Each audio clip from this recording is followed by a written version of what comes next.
जय हिंद दोस्तों। आज हम पढ़ेंगे भारत की रुपए कंपनी का आगमन।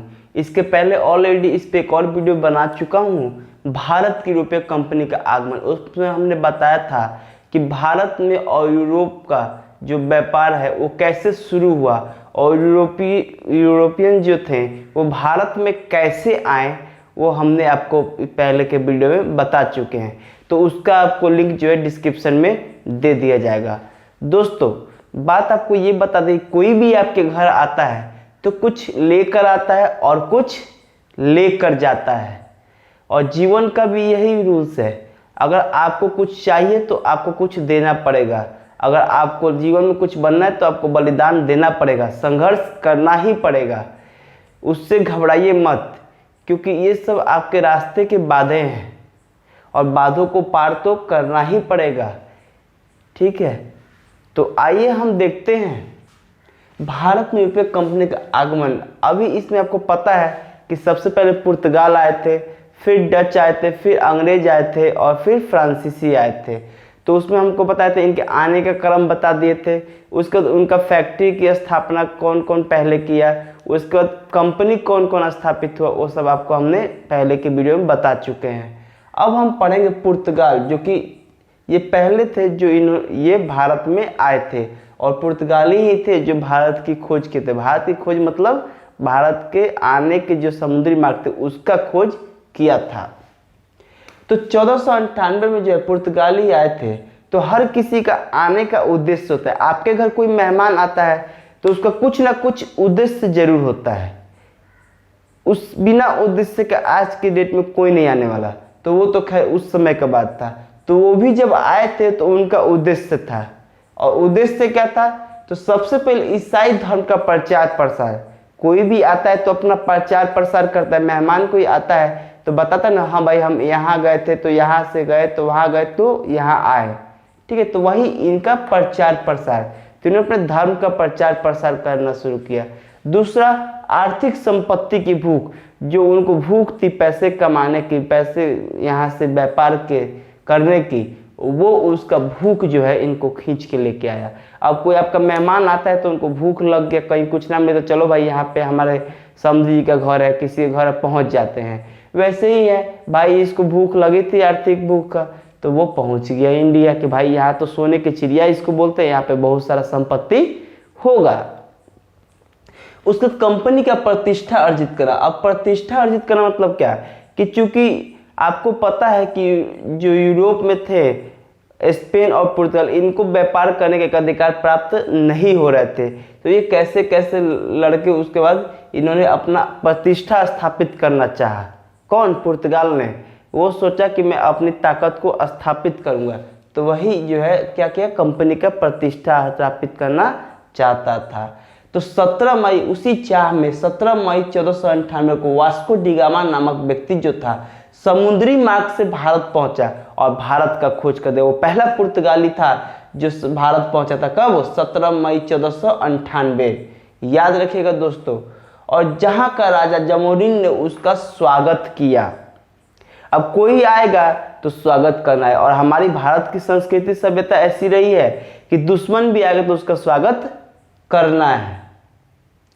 खैर, ये तो व्यापारी था, एक व्यापारी के रूप में आए थे।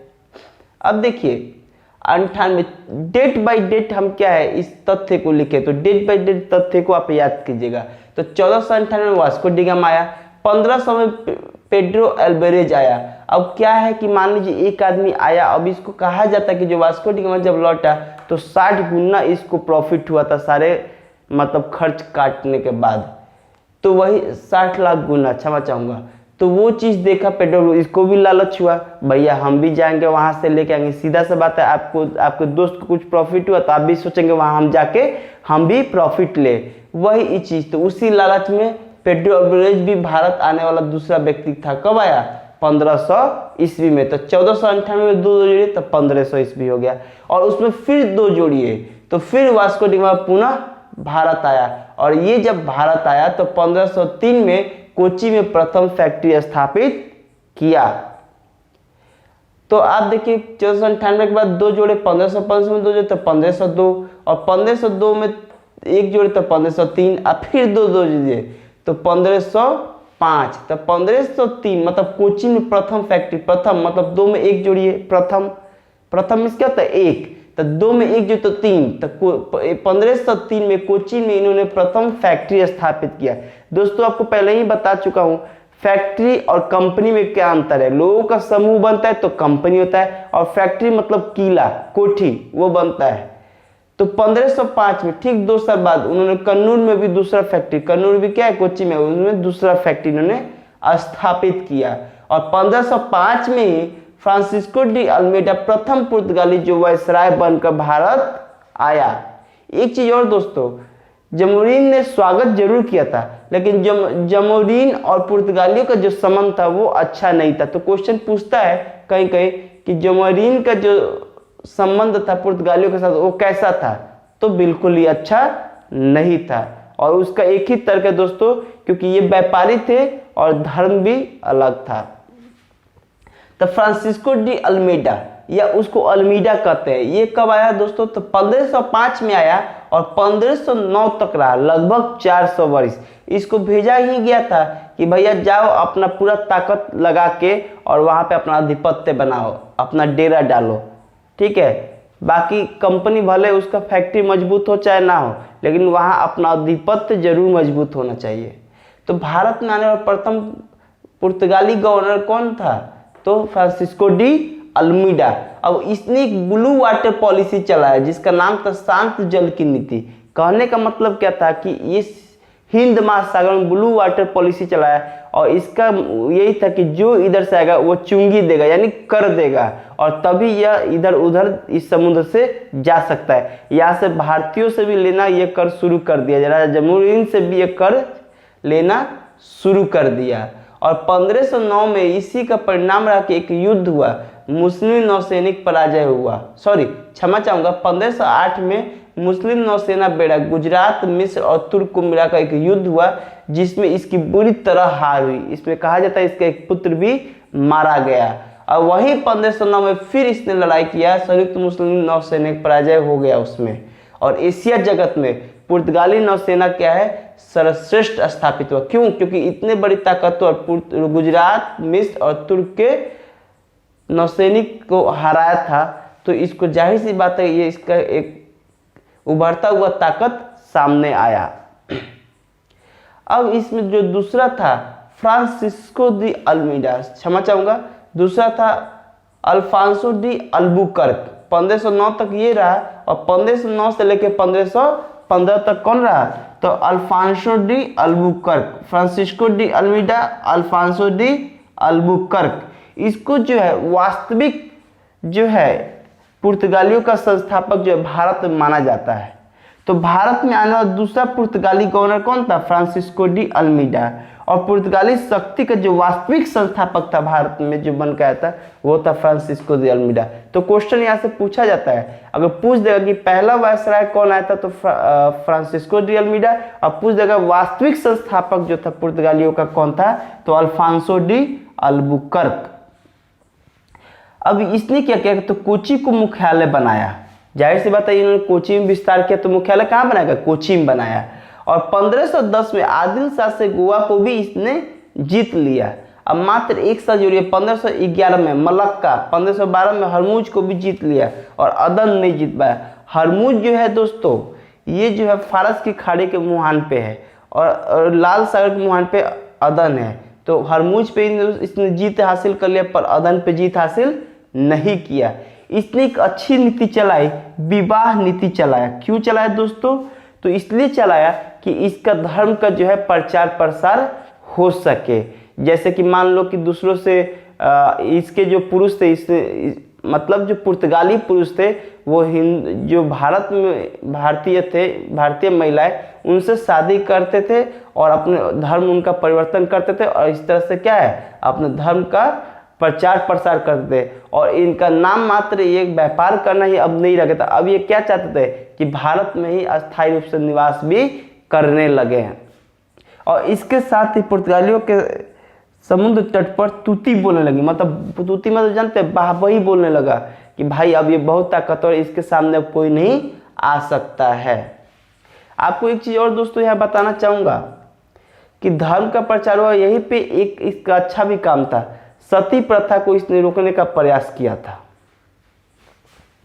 तो चलिए दोस्तों, दो आपको बता दिए, पहला था फ्रांसिस्को दी अल्मीडा, दूसरा था अल्फांसो दी अल्बुकर्क जो 1515 तक रहा। और इसके बीच भी बहुत बने, लेकिन वो सब उतने ताकतवर या क्या कह सकते उतना महत्वपूर्ण नहीं है। तो एक तीसरा हम पढ़ेंगे नीनो डी कुल्ला जो 1529 से लेकर 1538 तक ये भारत में जो है गवर्नर बन के रहा। किसका?